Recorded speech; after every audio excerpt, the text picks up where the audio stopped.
welcome back to my channel. This is part 3 of a 3-part series I titled The Vegan Dilemma. And honestly, I am looking forward to getting this out of the way so I can address topics that I'm far more interested in.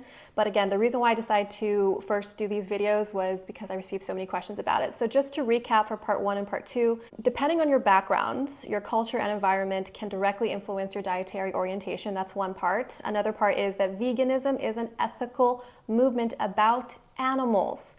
But for some communities, both scientific and not, there has been an inclination to superimpose health benefits on this ethical movement in order to support biased beliefs. And I feel like a broken record saying that since I posted quite a bit about that on Instagram. Another point that I want to recap is that science demands objectiveness. And as health professionals, it is an abuse of scientific authority to tailor the research to your preferences, your personal preferences or beliefs. Before we go ahead and dive into the content of this video, and now that we've recapped, who am I? So my name is Dr. Kazzi. I'm a registered dietitian. I have an extensive background in nutrition and dietetics. I am a published author. I have a PhD in rehabilitation science, and the purpose of me being here on YouTube is to create a nutritionally informed community. So where are we seeing this trend of modern and very much misunderstood veganism today? I want to say that we're seeing this most powerfully communicated with the influencers out there. So health influencers, nutrition influencers, fitness influencers, these people online who don't necessarily have any scientific background, but have the attention and the following that they've garnered, like a movement around veganism, to support their beliefs, but then to superimpose health benefits on that. I'm not trying to name call anyone, but this is a great case study. If you're familiar with Ravana, who not only was vegan, but raw as well. So only plants, everything's raw. So she created content and recipes and programs that you can subscribe to basically get people to become fully raw vegan. Now, the issue with Ravana, and there are many like her who experience this as well, they're advocating for strictly vegan, kindness to the animals, free of any animal products, diet lifestyles. And then she goes through infertility issues. Not everyone experiences that, but a good chunk do. I think she did a really good job being honest with her community.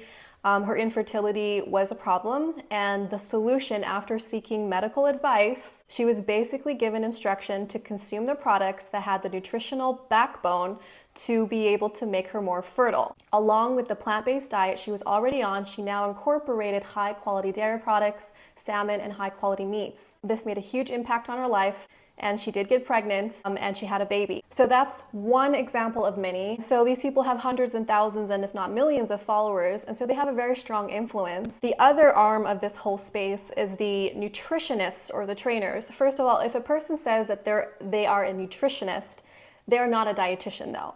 So a nutritionist, anyone can become a nutritionist with a very short certification process. A registered dietitian, though, needs to go through at least 4 years of undergrad and then almost 2 years of training, actual clinical, community, and administrative training before they become a registered dietitian. And then they have to sit for, I thought it was not the easiest exam, in order to become certified or registered in that state that they're working in. So not anyone can be a dietitian, but most certainly anyone can be a nutritionist. A person working at the gym can call themselves a nutritionist and get away with it, but not everyone can call themselves a registered dietitian. So that's a big difference. When you're looking at an account or an influencer or whatever, and they say, oh, I'm a nutritionist, or I am a nutrition consultant, or anything like that, you need to be like, okay, but where are your credentials? Just because a person has the term nutrition in their title does not mean that they are a credentialed professional. Aside from an MD that has specialized in nutrition, a dietitian is the most nutritionally informed person that you can hear, listen,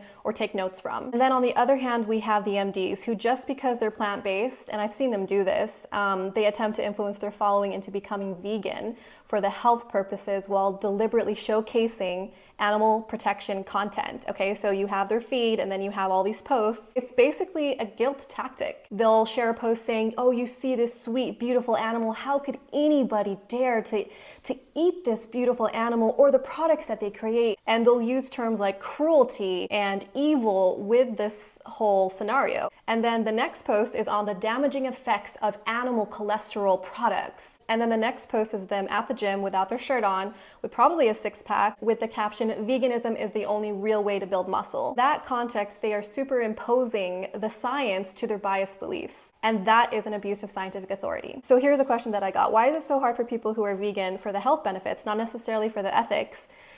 for them to change their ways or to change their diet. I mentioned this in a previous video. I think it goes back to the pride that's associated with that. And I don't mean it in an evil way, but like veganism is definitely like swimming upstream. You're not going with the flow. It's harder. There are definitely less vegan options at a restaurant than there are, meat or dairy containing dishes. And then you have the social component and all your friends and the ones that tell you, oh, I could never be vegan. I'm so impressed that you could keep that up. Oh my goodness, I totally need my cheese.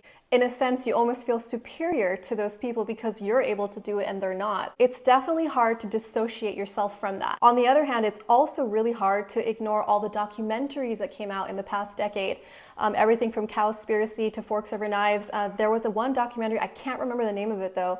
I cried my eyes out. The emotional component of watching an animal go through a butchering experience it's literally traumatizing. There are definitely some very gory documentaries that have an incredible impact on your emotions. However, I think it boils down to the treatment of the animals than the use of their products. I personally believe that humans were set to be rulers on the earth. The animals were set there to serve the humans, not the humans to serve the animals. But this is a personal belief. I'm not necessarily speaking from the ethics. And there are most definitely far more ethical ways to harness the products of animals than what we're seeing today, especially in the modern agricultural system. Even though I've taken numerous courses on ethics, that whole area is a realm outside of my profession and I will not be commenting further on it. So now that you have all this information, it's important for you to take this and make the most informed decision on your dietary orientation. If it's the ethics that's the main issue, then by all means continue to be vegan. However, if it's for the health purposes, you might want to reconsider your stance on the matter. Okay guys, so that concludes this series of the Vegan Dilemma. I hope you found it informative. If you have questions or comments, please feel free to leave them in the bottom bar below. And then again, the purpose of this channel is to create a nutritionally informed community. My goal is not to play in the emotions. My goal is to present practical, helpful, useful information that's scientifically sound. I have a great list of topics coming up. I hope you'll stick around to watch those. Thank you again for being here, and I'll see you guys in the next video. Bye.